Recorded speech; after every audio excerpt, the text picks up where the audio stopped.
ଚଉଦ ବ୍ରହ୍ମାଣ୍ଡର ବାରତା ଜାଣନ୍ତି, ଚକ୍ରରେ ଛେଦନ୍ତି ଆରତ ନାହିଁ ନାହିଁ ତ। ଭଗବାନଙ୍କର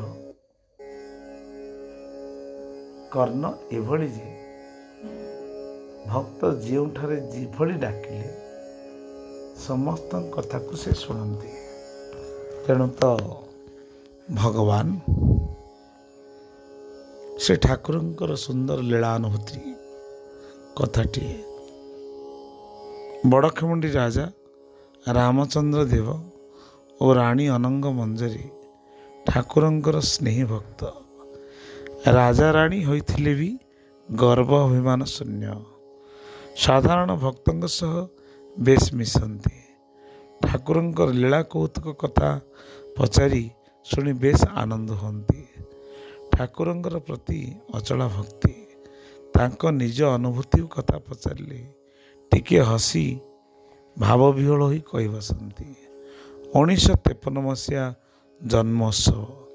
ମୋ ମନ ଭାରି ଉଚ୍ଚାଟ ହେଲା କରମଳା ଯାଇ ଠାକୁରଙ୍କ ପଦସେବା ଓ ସାନ୍ନିଧ୍ୟ ଟିକେ ଲାଭ ସହ ଆଶିଷ ଟିକେ ପାଇବା ପାଇଁ।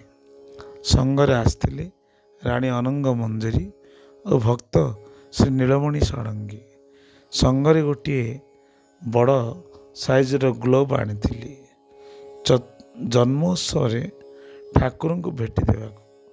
ଠାକୁର ବୈଠକଖାନାରେ ବିଜେ କରିଥାନ୍ତି। ଯିବା ବେଳକୁ ଜଣେ ପୌଢ଼ ବ୍ୟକ୍ତି ଆମକୁ ବହୁ ବିନୟ ସହ ତାଙ୍କର ଗୋଟିଏ ସମସ୍ୟା ବିଷୟରେ ପଚାରିଲେ। ସମସ୍ୟାଟି ହେଲା ତାଙ୍କ ଆଖିରେ ମୋତିଆ ବିନ୍ଦୁ ମାଡ଼ିଯିବାରୁ ତାଙ୍କୁ ଦେଖାଯାଉ ନାହିଁ ଓ ତାହା ପାକଳ ହୋଇ ନଥିବାରୁ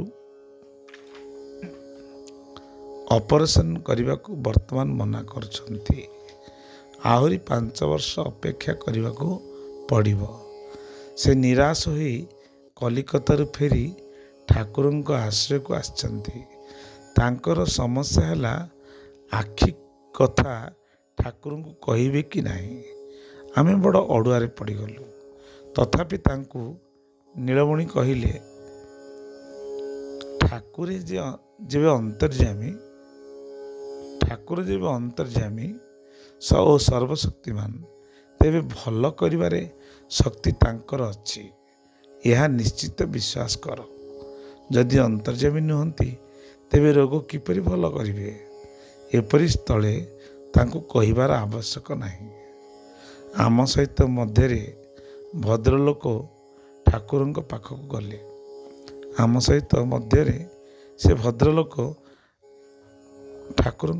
ଗଲେ।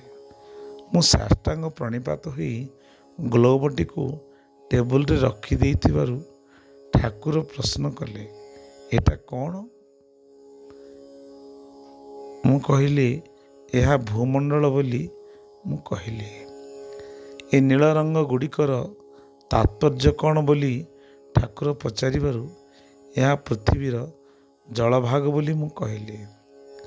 ଠାକୁର ପଚାରିଲେ, ଏହା କେବଳ ଜଳ ଓ ମଧ୍ୟରେ ସ୍ଥଳ ନାହିଁ ବୋଲି ମନେ କରୁଛ କି? ଏହା କେବଳ ଜଳ ଓ ଏ ମଧ୍ୟରେ ସ୍ଥଳ ନାହିଁ ବୋଲି ମନେ କରୁଛ କି? ନା ଆଉ କିଛି? ଏ ପ୍ରଶ୍ନର ଉତ୍ତର କିଛି ନ ପାଇ ନିରୁତ୍ତର ହେଲୁ। ତାପରେ ଆଖି ଖରାପ ହୋଇଥିବା ଭଦ୍ର ବ୍ୟକ୍ତିଙ୍କୁ ପଚାରିଲେ, ତୁମ ନେତ୍ରଟିକୁ ଟିକେ ଦିଶୁଛି କି? ଟିକେ ଉଜ୍ଜଳ ଦେଖାଯାଉଛି ବୋଲି ସେ କହିଲେ। ଠାକୁର କହିଲେ, ତୁମେ ଯେଉଁ ପ୍ରକ୍ରିୟା ଦ୍ୱାରା ଚକ୍ଷୁକୁ ନଷ୍ଟ କରିଛ ତାହାର ବିପରୀତ ପ୍ରକ୍ରିୟା ଠାକୁର ବତେଇ ଦେବେ ଓ 1 ମାସ ମଧ୍ୟରେ ସମ୍ପୂର୍ଣ୍ଣ ସୁସ୍ଥ ହୋଇଯିବ। ତାପରେ ଠାକୁର ତାଙ୍କ ନିଜ ଆଙ୍ଗୁଳିରେ ଗ୍ଲୋବଟିକୁ ଖୁବ୍ ଜୋରରେ ଘୁରାଇଲେ ଓ ଘୁରୁଥିବା ସମୟରେ ଗୋଟିଏ ଜାଗାରେ ଆଙ୍ଗୁଳି ରଖିଦେଇ ପଚାରିଲେ, ଦେଖିଲେ ଏଇଟା ଆଲାସ୍କା କି? ଆମେ ଦେଖିଲା ବେଳକୁ ତାହା ଆଲାସ୍କା। ଆପଣ ପାଠ ପଢ଼ି ନାହାନ୍ତି? ଏ ସ୍ଥାନଟି ଆଲାସ୍କା ବୋଲି ଜାଣିଲେ କିପରି? ନୀଳମଣି ବାବୁ ଠାକୁରଙ୍କୁ ପଚାରିଲେ। ହସି ହସି ଠାକୁରେ କହିଲେ ଯେ ସେ ସ୍ଥାନଟି ହେଉଛି ରମ୍ୟକ ଦ୍ୱୀପ, ଗରୁଡ଼ ସେ ସ୍ଥାନରେ ରହନ୍ତି, ତେଣୁ ତାହା ମୁଁ ଜାଣିଛି। ପୁଣି ସେ ଦୃଷ୍ଟିହୀନ ଭଦ୍ରଲୋକକୁ କହିଲେ, ତୁମେ ଶୀର୍ଷାସନ କଲାବେଳେ କୁମ୍ଭକ ଅବସ୍ଥାରେ ରେଚକ ବାରମ୍ବାର କରୁଥିବାରୁ ଆଖି ଉପରେ ରକ୍ତ ଜମାଟ ହୋଇ ଏପରି ହୋଇଛି। ତେଣୁ ଶୀର୍ଷାସନ କଲାବେଳେ କୁମ୍ଭକ କରିବ ନାହିଁ। ତୁମେ ଯେଉଁ ବହି ପଢ଼ି ଏ ସାଧନା କରୁଥିଲ, ତାହାର ଶେଷ ଭାଗରେ ଲେଖା ଅଛି ଯେ ଗୁରୁଙ୍କ ସାନ୍ନିଧ୍ୟ ବିନା ଏ ସାଧନା କରିବା ଅନୁଚିତ। ସେ ଭଦ୍ରଲୋକ କହିଲେ ଯେ ସେ ବହୁତ ପାଖରେ ପରେ ଜାଣିଲେ। ସେ ଭଦ୍ରଲୋକ କହିଲେ ଯେ ସେ ବହୁତ ପରେ ଜାଣିଲେ। ଠାକୁରେ ସେ ଗ୍ଲୋଭ୍ଟିକୁ ପୁଣି ଘୂରାଇଲେ। ଘୂରାଇବା ଅବସ୍ଥାରେ ସେ ଆଡ଼କୁ ଦୃଷ୍ଟି ନ ଦେଇ ଗୋଟିଏ ସ୍ଥାନରେ ଆଙ୍ଗୁଳି ରଖି ପଚାରିଲେ, ଦେଖିଲ ଗ୍ରୀନଲ୍ୟାଣ୍ଡ କି ଏହା? ମୁଁ ଦେଖି କହିଲି, ଓ ଏହା କିପରି ଜାଣିଲେ ବୋଲି ପ୍ରଶ୍ନ କରିବାରୁ ଠାକୁରେ ଉତ୍ତର ଦେଲେ ଯେ ଗ୍ରୀନଲ୍ୟାଣ୍ଡର ଉପରି ଭାଗ ବରଫାବୃତ ଓ ନିମ୍ନ ଭାଗ ଘନ ଜଙ୍ଗଲ। ସେହି ଜଙ୍ଗଲ ହିଁ କାମରୂପୀ ହନୁମାନଙ୍କ ନିବାସ ସ୍ଥାନ। ତେଣୁ ସେହି ସ୍ଥାନଟି ଜାଣିଛନ୍ତି ଶ୍ରୀ ଠାକୁର। ପୁଣି ସେ ଭଦ୍ରଲୋକକୁ କହିଲେ, ଆଜିଠାରୁ ଚକ୍ଷୁର ମଳିନତ୍ୱ କମିଯିବ। ଓ ଏହା କହିଲା କ୍ଷଣି ସେ ଭଦ୍ରଲୋକଙ୍କୁ ପ୍ରାୟ 4 ଅଣା ପରିମାଣ ଦେଖାଗଲା। ମୂଳରୁ ଦେଖାଯାଉନଥିଲା। ଠାକୁର କୃପା କରିଛନ୍ତି। ଠାକୁର ପୁନର୍ବାର ଗ୍ଲୋଭ୍ ଘୂରାଇଲେ ଓ ଘୁରୁଥିବା ଅବସ୍ଥାରେ ଗ୍ଲୋଭ୍ଟିକୁ ଆଦୌ ଦୃଷ୍ଟିପାତ ନ କରି ଗୋଟିଏ ସ୍ଥାନରେ ଆଙ୍ଗୁଳି ରଖି ଏହା ହାୱାଇ ଦ୍ୱୀପପୁଞ୍ଜ କି ପଚାରିବାରୁ ମୁଁ ଦେଖି ଗ୍ଲୋଭ୍କୁ କହିଲି, ଆଜ୍ଞା ହଁ। ଏତିକି ବେଳେ ନୀଳମଣି ବାବୁ କହିଲେ, ପ୍ରଭୁ ଆପଣ ସ୍କୁଲ ମାଡ଼ି ନାହାନ୍ତି, ହାୱାଇ ଦ୍ୱୀପ କିପରି ଜାଣିଲେ? ଠାକୁର ସ୍ମିତ ହାସ୍ୟ ରେଖା ଫୁଟାଇ କହିଲେ। ଠାକୁର ତାଙ୍କ ସ୍ୱାଭାବିକ ସିଦ୍ଧ ହସ ମଧ୍ୟରେ କହିଲେ, ପ୍ରଶାନ୍ତ ମହାସାଗରର ସେହି ଦ୍ୱୀପ ପାଖରେ ଭଗବାନ ମତ୍ସ୍ୟାବତାର ହୋଇ ଶଙ୍ଖାସୁରକୁ ନିଧନ କରି ବେଦ ଉଦ୍ଧାର କରିଥିଲେ। ଅଣ୍ଟା ଉପରକୁ ମନୁଷ୍ୟ ଓ ତଳକୁ ମତ୍ସ୍ୟ ଏହିପରି ରୂପ ଧାରଣ କରିଥିଲେ। ତାଙ୍କର ସ୍ମରଣ ସ୍ୱରୂପ ସେଠାରେ ମତ୍ସ୍ୟ ମାନବ ସୃଷ୍ଟି କରିଛନ୍ତି। ସେହି ସ୍ଥାନରେ ଗୋଟିଏ ବଡ଼ ବାନଳ ଅଣ୍ଡର କରେଣ୍ଟ ଥିବାର ଓ ଚାନ୍ଦବାଲି ଠାରୁ କିଛି ଦୂରରେ ଆଉ ଗୋଟିଏ କ୍ଷୁଦ୍ର ବଡ଼ ବାନଳ ଅଛି ବୋଲି ଠାକୁର କହିଥିଲେ ଏବଂ ବର୍ଣ୍ଣନା କଲେ। ଏହିପରି କୌତୁକ ଲୀଳା ମଧ୍ୟରେ ପ୍ରସାଦ ସେବନର ସମୟ ହୋଇଯିବାରୁ ସେଦିନର ସେ ମଧୁମୟ ଲୀଳା ସମାପ୍ତ ହେଲା। ସେଦିନ ସନ୍ଧ୍ୟାରେ ସେ ଭଦ୍ରଲୋକଙ୍କୁ ଯେଉଁ କୃପା କଲେ, ସେଥିରେ ପ୍ରାୟ 15 ଦିନ ମଧ୍ୟରେ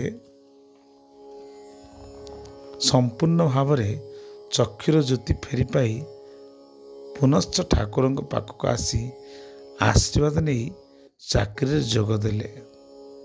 ଆଖିକୁ ମୂଳରୁ ଦେଖାଯାଉନଥିଲା। ଠାକୁରଙ୍କ ଶୁଭ ଆଶୀର୍ବାଦ ଯୋଗେ ଠାକୁର ତାଙ୍କୁ ଯେଉଁ ସାଧନ ବତାଇଲେ, ସେ ସାଧନ ମାଧ୍ୟମରେ ଭଦ୍ରଲୋକଙ୍କ ଆଖି ଖୋଲିଗଲା। ଠାକୁରଙ୍କ ଚରଣ ତଳେ ପଡ଼ି ଭଦ୍ରଲୋକ ଜଣେ କହିଲେ, ପ୍ରଭୁ କୃପା କରି ଅଭୟ ଆପଣ ଦେଲେ ପଦେ ଅଧମ କଥା କହନ୍ତା। ଠାକୁର ପଚାରିଲେ, କ'ଣ କହୁଛ? ନା ଆପଣଙ୍କ ନିକଟରେ ମୁଁ ଦୀକ୍ଷିତ ହେବା ପାଇଁ ଚାହୁଁଛି। ସେ ଠାକୁର କୃପା କଲେ, କହିଲେ ବାଲେଶ୍ୱର କୋଅପରେଟିଭ ସୋସାଇଟିରେ ସେ ହେଡ଼ କ୍ଲର୍କ ଥିଲେ। ତେଣୁ ଠାକୁର କହିଲେ, ଠିକ୍ ଅଛି, ତୁମେ ସମୟ ଦେଖି ଠାକୁର ଶୁଭାଶୀର୍ବାଦ କରି ଦୀକ୍ଷିତ କରାଇବେ। ତାପରେ ପୁନର୍ବାର ଆସି ସେ ଦୀକ୍ଷିତ ହୋଇଥିଲେ। ଠାକୁରଙ୍କର ଏଇ କୌତୁକ ଲୀଳା ଦେଖି ପ୍ରାଚୀନ କବିଙ୍କ ଲେଖାରୁ ମୋର ମନେ ପଡ଼ିଗଲା, ନାହିଁ ନାହିଁ ତ ଜଗବନ୍ଧୁ ପରି ଜଣେ ସାମନ୍ତ, ନାହିଁ ନାହିଁ ତ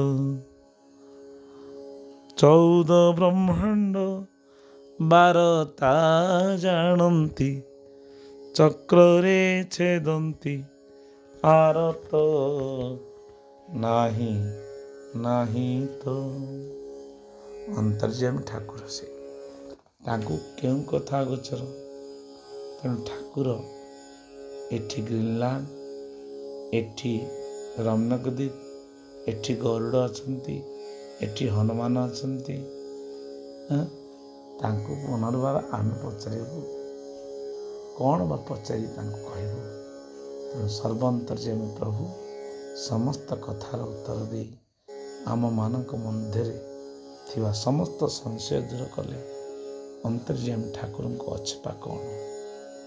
ଆଉ ଯତ୍କୃପା ତମହଂ ବନ୍ଦେ ପରମାନନ୍ଦ ମାଧବ। ଆପଣଙ୍କ କୃପା ହେଲେ ପରମାନନ୍ଦ ମାଧବ ପ୍ରାପ୍ତ ହୁଅନ୍ତି। ଆପଣ ସ୍ୱୟଂ ମାଧବ, ସ୍ୱୟଂ ପରମ ବ୍ରହ୍ମଗୁରୁ। ତେଣୁ ମୁଖଂ କରତି ବାଚାଳ ପଙ୍ଗୁ ଲଙ୍ଘୟତି ଗିରି, ଯତ୍କୃପା ତମହଂ ବନ୍ଦେ ପରମାନନ୍ଦ ମାଧବ। ଆପଣଙ୍କ କୃପା ହେଲେ ମୁଖ ପାଟି ଖୋଲିବ, ଆପଣଙ୍କ କୃପା ହେଲେ ପଙ୍ଗୁ ଛୋଟା ଗିରି ପାହାଡ଼ ପର୍ବତ ଡେଇଁ ପଡ଼ିବ, ଆପଣଙ୍କ କୃପା ହେଲେ ଅନ୍ଧ ଚକ୍ଷୁ ପ୍ରାପ୍ତ ହେବ। ତେଣୁ ହେ କୃପାମୟ ସମସ୍ତ ଭକ୍ତମାନଙ୍କର କୃପା କରନ୍ତୁ। ଜୟ ଶ୍ରୀ ସତ୍ୟନାରାୟଣ ସ୍ୱାମୀଙ୍କର ଜୟ। ଆନନ୍ଦ କବାର ହରି ବୋଲ, ହରି ବୋଲ, ହରି ବୋଲ, ହରି ବୋଲ।